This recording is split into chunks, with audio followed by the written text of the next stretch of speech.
नमस्कार, मैं युधिष्ठिर उपाध्याय। हाल ही में दुनिया भर में जहां भी दो देशों के बीच तनाव देखने को मिला, वहां कहीं ना कहीं अमेरिका का लिंक जरूर मिला है। खासकर ट्रंप की हरकतें आग में घी डालने का काम करती हैं।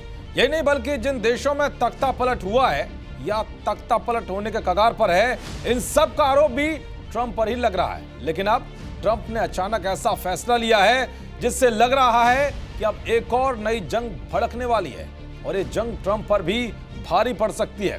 दरअसल ट्रंप ने लैटिन अमेरिका के तटों की ओर बड़ी संख्या में युद्धपोतों को रवाना कर दिया है, जिससे नए युद्ध की आशंका बढ़ने लगी है। युद्धपोत के अलावा अमेरिका ने fighter jet, bomber, marine drone और CIA ऑपरेटर तैनात कर दिए हैं, जिसे वो ड्रग तस्करों को निशाना बनाने के अभियान का हिस्सा बता रहा है। लेकिन सच ये है कि दुनिया के सबसे बड़े विमान वाहक पोत USS जेराल्ड फोर्ड को एक पूरे स्ट्राइक ग्रुप के साथ भेजना, जिसमें जहाज, युद्धपोत और हजारों सैनिक शामिल हैं, सिर्फ मादक पदार्थों के खिलाफ अभियान नहीं बल्कि ये संभावित सैन्य टकराव के संकेत दे रहा है। कहा जा रहा है कि ट्रंप कभी भी वेनेजुएला पर हमला करने का आदेश दे सकते हैं। ऐसी अटकलें हैं कि ट्रंप, जिन्होंने वेनेजुएला के राष्ट्रपति निकोलस मादुरो पर करोड़ों डॉलर का इनाम रखा है, वो उनकी सरकार को गिराने की कोशिश कर रहे हैं। USS जेराल्ड फोर्ड इस खतरे का मुख्य हिस्सा है। ये दुनिया का सबसे आधुनिक विमान वाहक पोत है,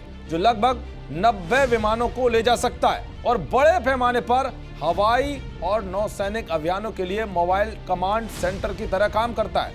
लैटिन अमेरिका में इसकी तैनाती इस क्षेत्र में अमेरिकी सैन्य शक्ति के बड़े प्रदर्शन का संकेत देती है। अमेरिका के 8 युद्धपोत और लगभग 6000 नौसैनिक और मरीन पहले से ही वेनेजुएला के पास तैनात हैं। USS Gerald Ford strike group, जिसमें 5 डिस्ट्रॉयर जहाज और लगभग 4500 सैनिक शामिल हैं। तो वहीं ट्रंप की इन हरकतों को देखकर वेनेजुएला भी एक्शन में आ गया है। वेनेजुएला के राष्ट्रपति ने ट्रंप को युद्ध करने की भूल नहीं करने की चेतावनी दी है।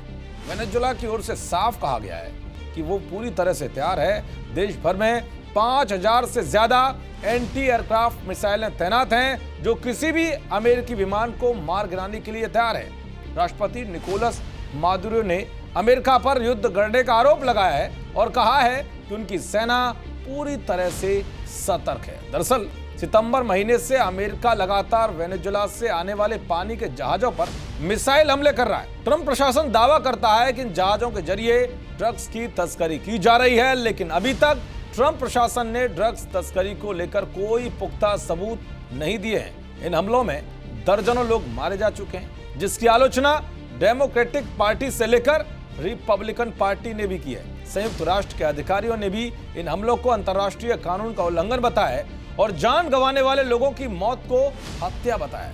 यानी कि ट्रंप तनाव की आड़ में कोई बड़ा खेल करने की तैयारी में है। अब देखना यह होगा कि ट्रंप ने जो तनाव बढ़ाया है, उसमें किन किन और देशों की एंट्री होती है। देखते रहिए जी न्यूज़। नमस्कार।